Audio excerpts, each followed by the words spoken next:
XACML2mCRL2 is a tool for the automatic translation of XACML policies into mCRL2 specifications.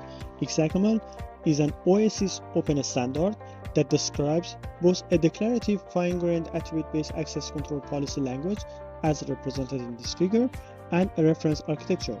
XACML is receiving increasing attention in the industrial community, and many projects are using it as a basis for the definition and support of policies in heterogeneous systems.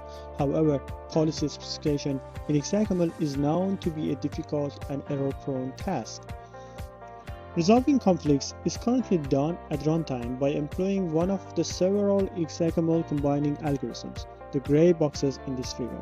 For example, the deny overrides combining algorithm states that if several applicable rules result in both permit and deny, the final decision would be deny. Such strategies of defaulting to deny access requests may be good for ensuring confidentiality, but they can be detrimental to the availability of the system.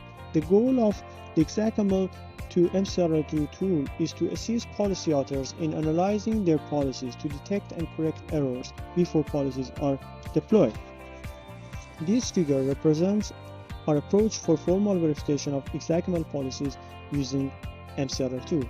The green box, which takes access control policies as input and returns mCRL2 specification, is our developed tool which can be added to the mCRL2 toolset. The executable jar file and the source codes of the tool are publicly available on our GitHub repository. Please note that policy.xsl file is also needed for using the XACML2mCRL2 tool.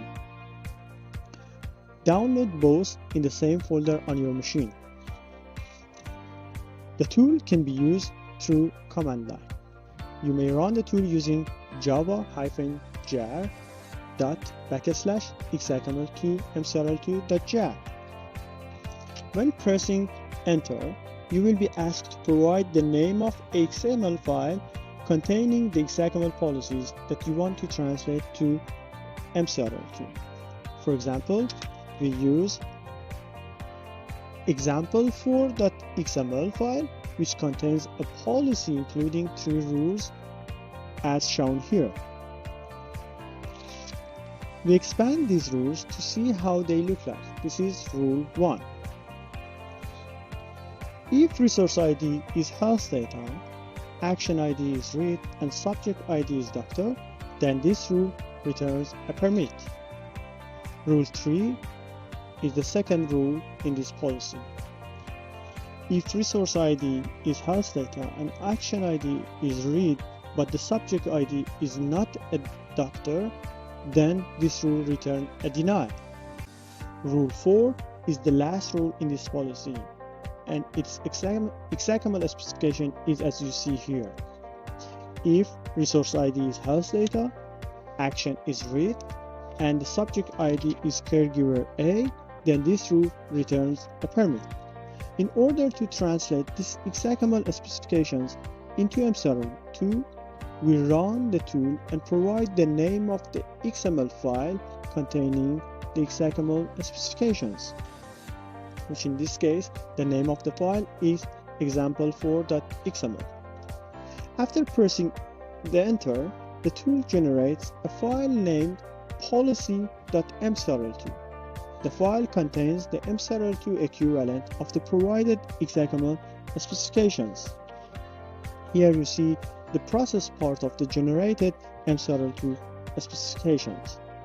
As mentioned earlier, the generated mCRL2 specifications can be analyzed using the mCRL2 toolset.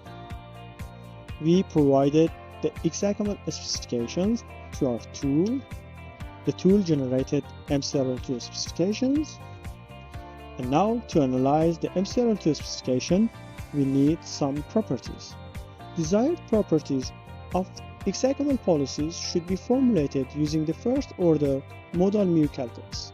We currently consider 3 properties, namely policy completeness, policy consistency, and obligation safety. Here is the formula for policy completeness property. The formula for the policy consistency property is presented here. And finally, Here is the formula for obligation safety property. Please note that these formulas are generic formulas for XACML policies. In other words, these formulas can be used in different environments for the same properties. In other words, policy completeness, policy consistency, and obligation safety. Therefore, neither the specification of these formulas needs to be automated, nor the user needs to understand these formulas for analyzing XACML policy. We have used the MCRL2 IDE for analyzing the MCRL2 specifications. When you run the MCRL2 IDE for the first time, you need to create a new project.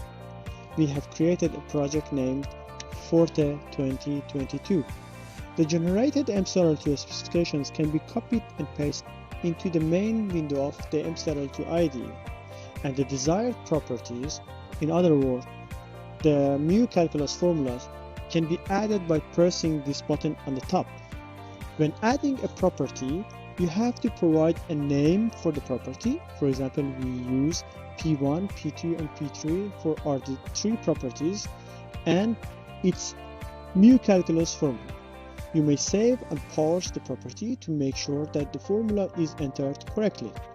If the formula is well formed, you can close the window. All three properties are added as you can see on the right side. In order to verify the properties, you should press the last button on the top. If the MCRL2 specifications satisfy a property, the property will be highlighted with green color as you see for P1 and P3. Otherwise, the property will be highlighted with red color as you see for P2. The violated property is policy consistency property. In front of the violated property, there is a button with big C, where C stands for counterexample. If you press the C button, a counterexample violating the property will be shown. As the counterexample shows here, for the same access request, there are two different responses, which represents a conflict between policies. Such conflicts can be fixed before the actual deployment of XACML policy. For more information, please refer to our paper entitled Process Algebra Can Save Lives, a static analysis of XACML access control policies using MCRL2.